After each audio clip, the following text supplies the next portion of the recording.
کیا ہے بلکہ زمین کے لیے تخلیق کیا ہے. اور حضرت آدم کی خلقت کو بھی اللہ نے قرآن میں مرحلہ وار انداز میں بیان کیا ہے کہ مختلف ادوار سے مختلف موقعوں سے حضرت آدم کی خلقت گزری ہے. آج سائنس حیران اور دم بخود ہے کہ آج سے 1400 سال پہلے کس طرح یہ انکشاف کیا گیا کہ آدم کی تخلیق ایک تراب یعنی ڈسٹ مٹی سے کی گئی ہے اور پھر اس کے ساتھ ساتھ پانی سے کی گئی ہے. اللہ نے قرآن مجید میں 7 اجزاء حضرت آدم کی تخلیق کا بیان کیا ہے اور آج سائنس اس بات کو ماننے کے لیے تیار ہے کہ واقعی میں 7 اجزاء ہی سے حضرت آدم کی تخلیق بھی ہے. اور یقیناً یہ اللہ کا کلام کسی بشر کا کلام نہیں ہو سکتا بلکہ یہ اللہ کا کلام ہے. چنانچہ اللہ نے سورہ کہف کی آیت نمبر 37 میں واضح فرمایا ہے اکفرت بالذی خلق من تراب، یعنی کیا تو اس کا انکار کرتا ہے جس نے تجھے مٹی یعنی گرد سے پیدا کیا جس کو انگریزی میں ڈسٹ کہا جاتا ہے. آپ غور کریں کہ اللہ سب سے پہلی کیفیت سب سے پہلی حیت انسانی کو جب قرآن میں سورہ کہف کی آیت نمبر 37 میں بیان کیا تو فرمایا اکفرت بالذی خلق من تراب، یعنی کیا تو اس خدا کا انکار کرتا ہے اس کا کفر کرتا ہے جس نے تجھے تراب یعنی گرد سے بنایا. پھر اس کے بعد اللہ سورہ فرقان کی آیت نمبر 54 میں مزید وضاحت فرمائی کہ هو الذی خلق من الماء بشرا، اللہ نے انسان کو ایک قطرے پانی سے پیدا کیا ہے. اور کرے کہ اللہ انسان کی تخلیق کے مراحل کو قرآن میں مختلف مقامات پر بیان فرما رہا ہے. پہلے کہا کہ ہم نے گرد مٹی ڈسٹ سے انسان کو پیدا کیا. پھر اس کے بعد اللہ نے کہا کہ ہم نے اسے پانی کے قطرے بوند سے پیدا کیا ہے. غور کرے کہ اللہ کا کلام ہے جس نے اپنے تعارف میں پہلے ہی وضاحت کر دی کہ ذالک الکتاب لا ریب فیہ، اس میں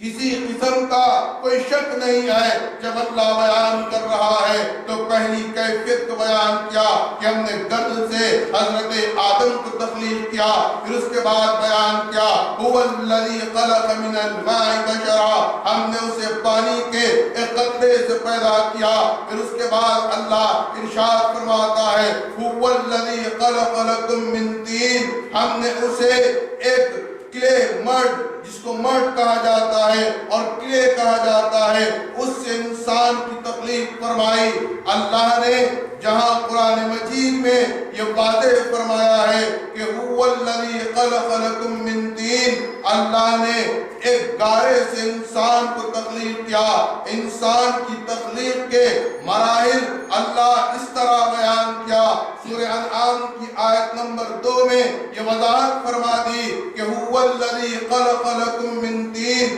ہم نے اسے گارے سے پیدا کیا. پھر اس کے بعد اللہ نے مزید اس کی کیفیت کو بیان کرتے ہوئے ارشاد فرمایا انا خلقناہم من طین لازب، جس کو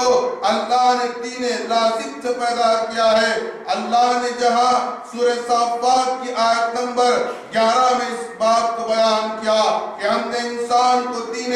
لازب سے پیدا کیا ہے اور پھر اس کے ساتھ ساتھ اللہ مزید انسان کی تخلیق کی وضاحت فرماتا ہے لقد خلقنا الانسان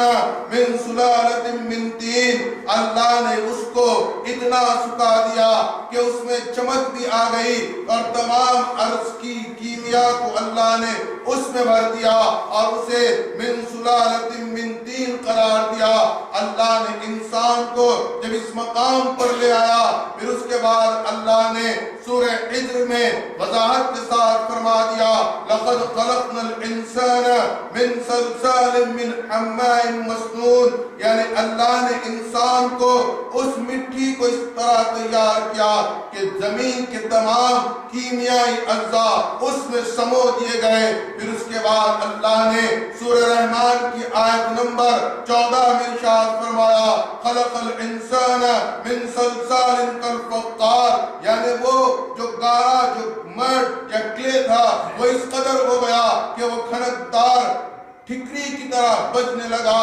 کالفخار اللہ نے فرمایا تو غور کریں کہ 7 مراحل سے انسان کی تخلیق کا معاملہ گزرا اور اللہ نے پورے قرآن مجید میں اس کو اس طرح بیان کیا، اور سورہ ہود کی آیت نمبر 61 میں واضح فرمایا وَهُوَ أَنشَأَكُم مِّنَ الْأَرْضِ، یعنی ہم نے اسے زمین سے پیدا کیا ہے۔ گویا اللہ خلیفۃ اللہ کی تعمیر کر رہا ہے، حضرت آدم کی اللہ تعمیر کر رہا ہے تو زمین کے لیے کر رہا ہے اور زمین سے کر رہا ہے۔ تو غور کرے کہ جب انسان کی تخلیق